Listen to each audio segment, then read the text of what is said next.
네, 지금부터는 논란의 경보 문자와 사이렌에 대해서 살펴보겠습니다. 아침에 갑자기 사이렌이 울렸고 실제 상황이라고 했습니다. 학교에 가고 출근 준비를 하던 서울 시민들은 놀랐습니다. 오늘 아침 상황 조소희 기자입니다. 아침에 쌌던 짐가방은 아직 그대로 있습니다. 출근 준비를 하다 사이렌 소리를 들었고 일단 짐부터 챙겼습니다. 그런 문자를 처음 받아봐서 일단 짐을 싸고 비상식량 같은 거 싸고 갈 곳은 없고 영문도 몰랐습니다. 출근길 시민들 대부분 비슷했습니다. 윗도리도 다 못 걸친 상태로 그냥 이렇게 반쯤 뛰는 걸음으로 이렇게 나갔는데 다들 약간 어쩔 줄 모르는. 오전 6시 41분 서울시가 첫 경계 경보 문자를 보냈습니다. 별일 아닐 거라 생각했던 시민들도 실제 상황이란 방송이 나오기 시작하자 놀랐습니다. 사이렌 소리가 엄청 크게 울리더라고요. 그러니까 주변에 강아지를 키우는 집들이 많은데 개들이 막 정신없이 짖기 시작하고. 한 시민은 대피 준비를 마치고 지하 주차장으로 뛰었습니다. 비닐옷을 입어야 된다 이렇게 나와 있어서 바람막이를 입고 급하게 이제 물이랑 비상식량 같은 것만. 112와 119에 문의했지만 연결은 쉽지 않았습니다. 국내 최대 포털 사이트는 접속이 몰려 5분 동안 마비됐습니다. 112랑 119에 처음에 전화를 했어요. 전화를 안 받더라고요. 바로 끊기더라고요. 네이버 키니까 네이버가 안 돼서. 인천과 경기도민들도 놀랐고 정작 접경 지역에선 무슨 일인지 어리둥절했습니다. 강화 지역이 제일 가깝고 붙어 있음에도 이제 뭐 재난 문자나 그런 거 전혀 없었고. 긴급 문자와 행안부 오발령 안내까지. 이 20분 동안 시민들은 혼란스러웠습니다. JTBC 조소입니다. 네, 시민들이 더 당황스러운 건 그 뒤에도 이어졌습니다. 문자와 사이렌을 잘못 울렸다. 아니다. 과했을 뿐이다.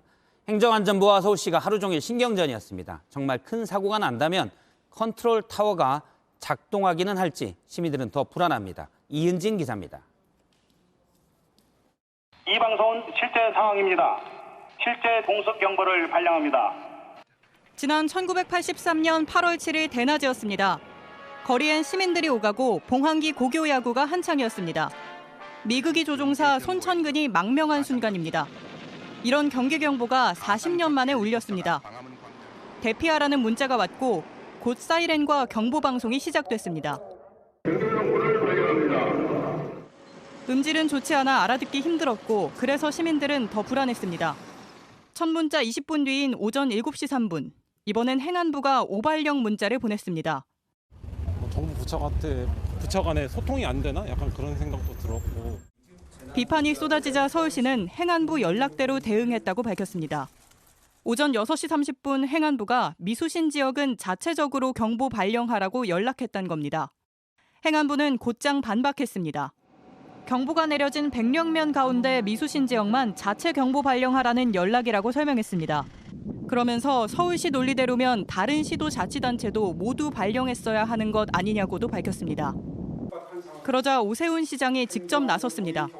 1천만 시민의 안전을 책임져야 하는 서울시로서는 즉각 조치가 필요하다고 판단하여 경보를 발령한 것입니다. 그러면서 오발령은 아니라고 주장했습니다.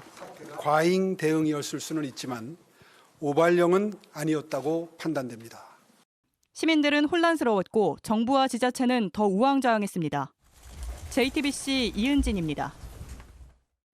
예, 취재 기자와 좀 더 짚어보겠습니다. 신진 기자가 스튜디오에 나왔습니다. 신진 기자, 네. 서울시와 행안부 누가 잘못한 겁니까?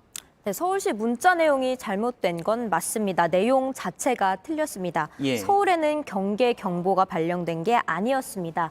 발사체가 지나는 100여 가운데 미수신 지역만 경보를 발령을 하라는 걸 잘못 판단했습니다. 아, 그러니까 미수신 지역이 100여 가운데서 미수신 지역인데 서울시가 그걸 보고 우리도 못 받았으니 우리도 미수신. 그러니까 자체 발령. 이렇게 해서 내게 된 거군요. 그런데 오세훈 시장은 오발령이 아니고 그냥 좀 과잉 대응했을 뿐이다. 이렇게 주장하고 있잖아요.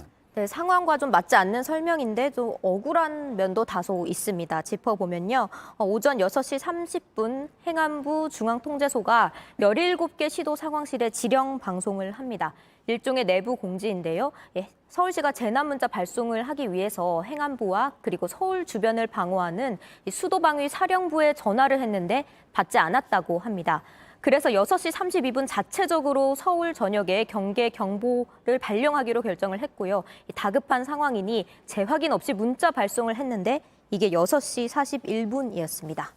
물론 뭐 재난 상황, 다급한 상황이라고 봤으면 재확인할 시간은 없을 것 같긴 한데 일단 서울시가 판단은 좀 잘못한 것 같습니다. 그런데 정부 전체가 이 부분 소통이 좀 안 되지 않았나 이런 생각도 듭니다. 네, 맞습니다. 그리고 경보 발령도 문제였는데 내용도 문제였습니다. 왜 경보를 내린 건지 어디로 대피를 해야 하는지 설명이 없습니다. 실제 상황이라면 아무런 도움이 안 되는 문자라는 건데요. 특히 서울보다 10분 더 빨리 경보 이유와 대피 장소 등을 간결하게 안내한 일본의 문자와 비교가 되면서 비판을 더 많이 받았습니다. 서울시는 이것도 억울하다고 했습니다. 경보가 내려지면 어떤 내용의 문자를 발송할지 정하는 이 정부 표준 문안이 있는데 이것을 따랐다는 겁니다. 합리적인 해명은 아니고요. 그리고 북한이 발사체를 발사할 거라는 것은 미리 알려져 있던 사실입니다. 준비하고 있지 않다가 부실한 문자를 보낸 건데 선제적인 대응을 한 것이다. 이렇게 얘기를 하는 건 앞뒤가 맞지 않습니다. 일단 이런 문자가 많이 오고 이런 사이렌이 많이 울린다면 이거 대피해야 되나? 말해야 되나? 헷갈리기 시작하게 되는 게 문제인 것 같습니다. 신진 기자였습니다. 수고했습니다. 네. 어쨌든 결과적으로 사이렌은 필요 없었으니 다행이랄까요? 만약에 이 모든 게 실제 상황이라면 어떻게 해야 할까요? 이 부분은 이승환 기자가 짚어봤습니다. 경고 문자를 받으면 물과 간식 등을 챙겨서 비상 가방을 만들어야 합니다. 가방을 챙겨서 집을 나갈 땐 가스와 전기를 차단하는 게 중요한데요. 운전함에 있는 스위치를 완전히 내려야 합니다. 대피할 땐 계단을 이용해야 합니다. 전기가 끊기면 승강기가 멈출 수 있기 때문입니다. 일단 집 밖으로 나오면 그때부터가 문제입니다. 실제 상황이면 평소와 모든 게 달라집니다. 인터넷과 통신부터 끊어질 가능성이 높습니다. 그래서 대피소 위치는 평소에 미리 확인해야 합니다. 가까운 대피소는 안전 디딤돌 앱에서 봐두는 게 좋습니다. 급할 땐 일단 지하 주차장이나 지하철역으로 가야 합니다. 아이들에겐 주기적으로 교육해야 합니다. 가족들끼리 어떻게 할 것이냐, 어디로 대피할 것이냐 이런 것들을 미리 습득해 두면 급박한 상황에 대비하는 방법은 결국 평소 준비밖에 없습니다. JTBC 이승환입니다.